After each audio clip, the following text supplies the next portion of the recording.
All other variables being equal, what happens in a housing market where inventory is going up, days on market is going down, and the number of price reductions has been shooting up? Let's look at the trends in the numbers for 2023's second quarter to find out.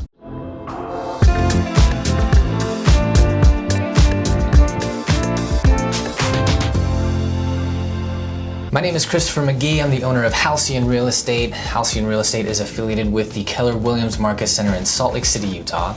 Today is the 3rd of July, 2023. Got my red, white, and blue on because the holiday's tomorrow. And this is the real estate numbers where every week I'm tracking several numbers that I pull right off of the MLS. And I give it to you here so that you can be as educated as I am and just have the raw data to make your decisions with as you make one of the most important decisions of your life, buying and or selling a home. All right, so in this video, we're gonna look at the numbers as they went through the second quarter of 2023. We're gonna look at what those trends show us. And just really quick before I get into those numbers, remember that if you want a better breakdown of what each of these numbers individually mean, and if when it's up or down, what that means for you as either a buyer or a seller, you can check out my real estate numbers explained video. That's flagged at the top right of the screen right now. Let's look at this last quarter's numbers.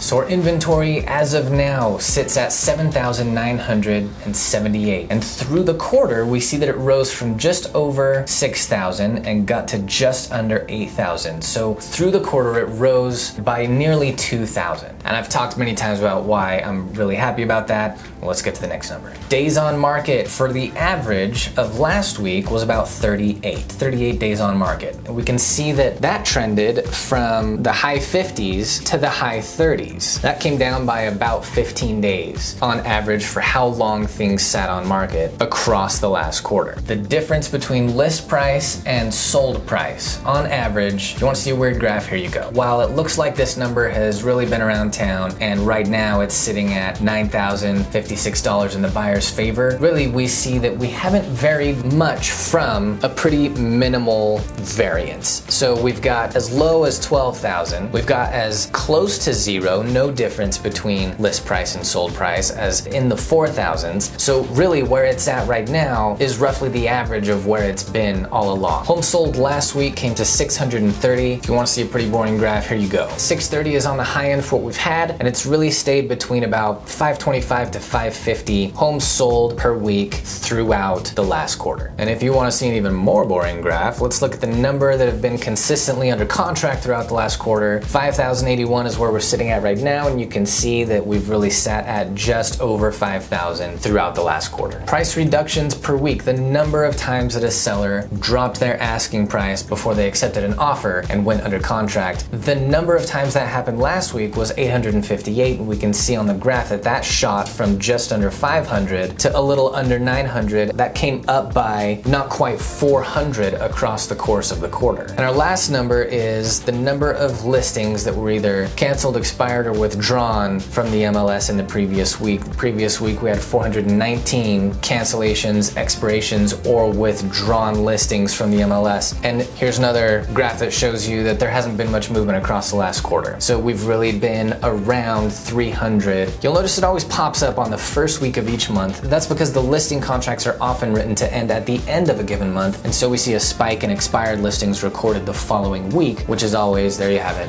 the first week of the month.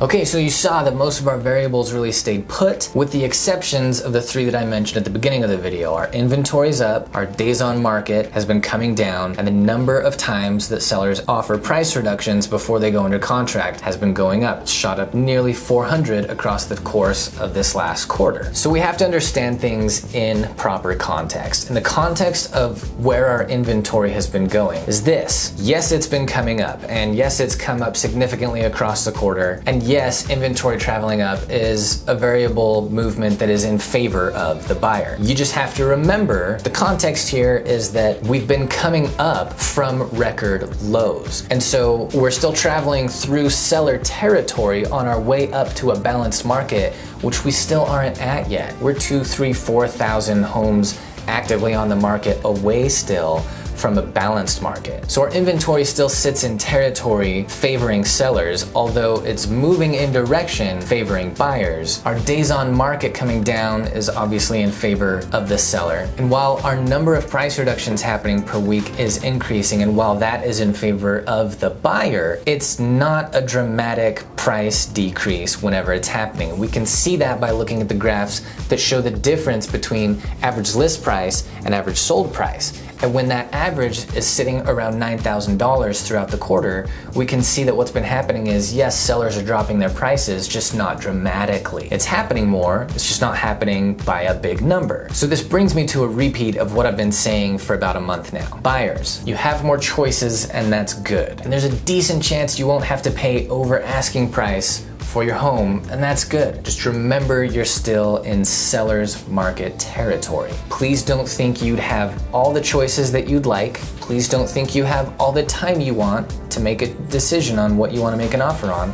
And please don't think that in this market, you're out to find incredible deals. Just survey your options and as much as possible, remove emotion from your decision making so that you can be quick and decisive and efficient at making your decision. You can move forward with something that you're happy with.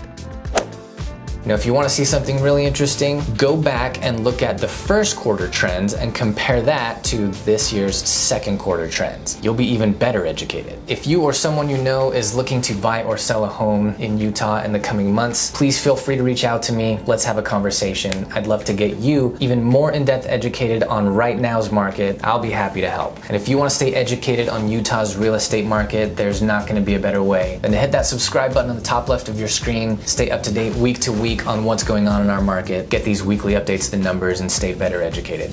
I'll see you guys next week.